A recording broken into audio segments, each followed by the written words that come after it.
Hi there, welcome back to your Apatros review. This episode, In the Eyes of a Stranger, directed by Michael Toshiyuki Uno in the year 1992. It's a telepic. Hi there, welcome back to your Apatros review, your guide to the wild world of science fiction, action, and horror cinema, with me, your host, Mila Sipka. If I spell name, just look at the channel name. In this episode, we take a look at a telepic called In the Eyes of a Stranger.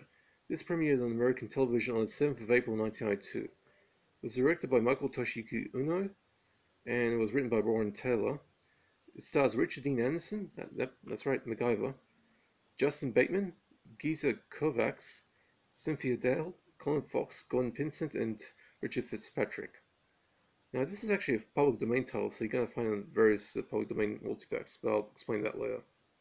An early 1990s telepic that has a weird vibe to it that most telepics of the era sure as hell didn't, this 1992 production has Richard Dean Anderson, MacGyver himself, playing Jack Rourke, a cop who was once in trouble due to taking an unorthodox approach to nailing a ring of crooked cops. He joined in on the take, but only to expose the source, putting all the money he received into an account, which he was planning to give to the police department, but somebody blabbed and his reasons weren't immediately believed, which he was eventually cleared of wrongdoing over, but this still lingers on his record like a bad smell, costing him numerous promotions. This time, he falls in love with the murder witness he's supposed to be protecting, an office worker who finds himself on the receiving end of some important information. A robber approaches her on the train back from work and tells her where he hid the $2 million in stolen money he recovered from his nasty mates at Robberies R Us, and after telling her the info, he shoots himself dead. The witness, named Lynn Carlson, and played by Justine Bateman, claims she was listening to a Walkman and didn't hear the info, but we later find out that due to being deaf at a young age, enabled her to learn to read lips, and she knows fully well what the dead robber told her.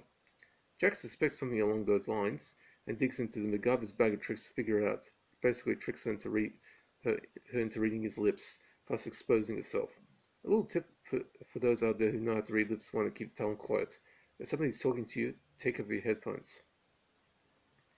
And the pair decide to use money to fund a romantic retirement away from their dead-end jobs.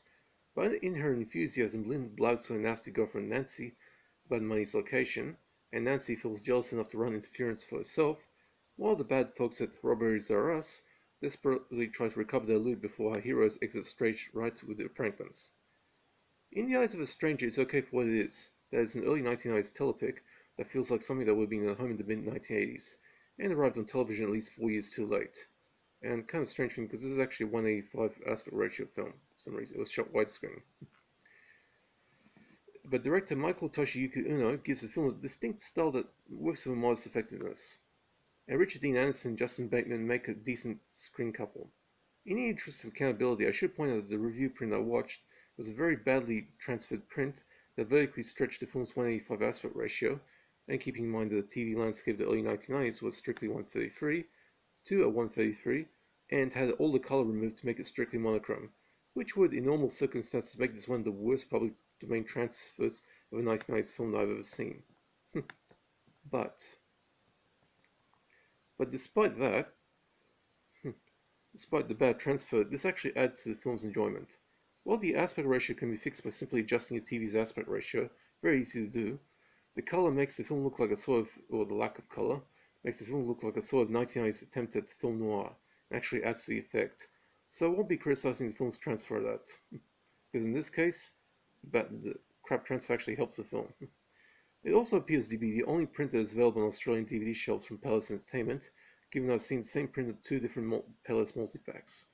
Back to the film itself, all the plot feels strained by having too many twists added in to turn the characters' motivations into something I call cyanide pretzels, my term for characters that look good but have a very dark past due to nasty twists, but at least it doesn't hamper the story too much. In the Eyes of a Stranger looks into my eyes and sees in them my verdict of a C+, 5 out of 10. It's a passably pleasant diversion that MacGyver fans will love to see, and if you happen upon the Palace print, don't despair.